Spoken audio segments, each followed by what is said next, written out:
Well, the Torah is eternal, every moment of every day. All you need is open up the Torah portion and see what it says. It's God's everlasting guide. By its mitzvahs we abide, brightening our lives and showing us the proper way. So this past week I've been road tripping with the family from San Diego down to Cabo. A good 2-day drive. Felt like 40 years though. I'd like to give a special thanks to Rabbi and Rebbetzin Politchenko along with the awesome Yeshiva boys at the Tijuana Yeshiva Boys Summer Program, who made our stay exciting, fun, and most of all, an inspiration. And while we're on this subject, I'd also like to thank my mom and dad for always being there and encouraging me. My producers Nick and Chaim Feivel for believing in me. I love you guys! So if you're living with the times, making sure your daily life's divine, yeah, you gotta watch Rabbi Benny's Torah videos today. Welcome to the Cabo Jewish Center's video blog with the Torah portion of Eikev. So how much money does it take to live? $17. Yeah, maybe like a Brazilian dollars? Wait, is this a trick question? I don't know, like a whole bunch of cash, I guess? No, not really. But what do you think the Torah would say about living the great American dream? If we pursue all kinds of physical goals and achievements in life, is there any part of Torah that would be, like, cool with that? Well, this week, Moses continues his goodbye speech to the Jewish people, reminding them that if they follow in God's ways, then they'll be blessed with everything amazing in life, while not following in his ways will result in a diminishing of those blessings. But one particular verse tells us how God took care of us in the desert by providing us with this heavenly food called manna. Wow, this food is really heavenly. That's where it belongs. Interestingly, Moses tells us that the reason God gave us the manna was to show us that man does not live by bread alone, but by whatever comes from God's mouth does man live. Whoa, dude, that was intense. Like, could you repeat that? Sure, man does not live by bread alone, but by whatever comes from God's mouth does man live. Whoa.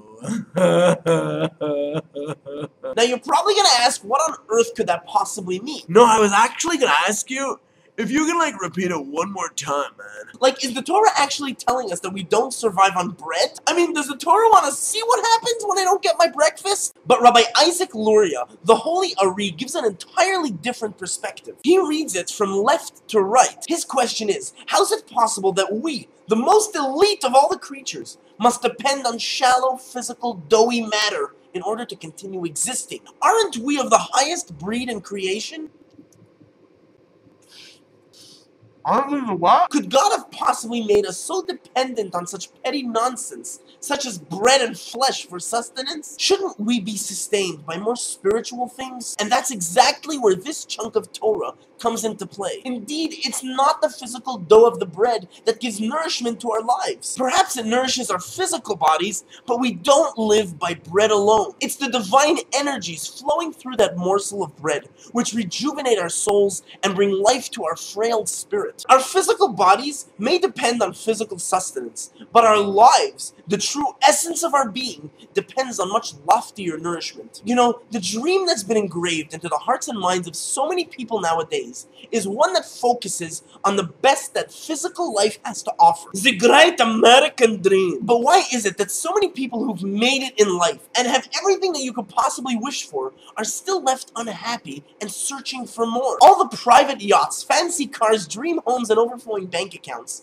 without room for any holiness, are unable to satiate and provide life for some reason. This week we are told one of the secrets to the human creature. If God and spirituality is missing from life, then no matter how much money or how many toys are accumulated, they cannot possibly provide life to the soul of man. Our life is not nourished by physical foods or physical pursuits. We get our energy and life from something much higher than the physical alone. It's the divine spark found in everything, which gives true life to those who consume it. In your life, whatever types of physical pleasures you enjoy, make sure to allow them to nourish not just your body, but also your soul. Do that by focusing your everyday life, together with all the physical benefits, to a more godly experience. Take your gifted or your hard-earned cash and help somebody in need. Maybe sponsor a random Torah video or something. Take your fancy smartphone, call your bubby, and tell her that you love her. Use the physical blessings you were given to make this world a better and holier place. Don't get lost in the physical. It won't provide the nourishment that your soul needs to be happy and grow. By directing all aspects of our lives to bettering the world around us, we perfect the world and we also fulfill the purpose for which we were created. Shabbat Shalom and have a phenomenal week.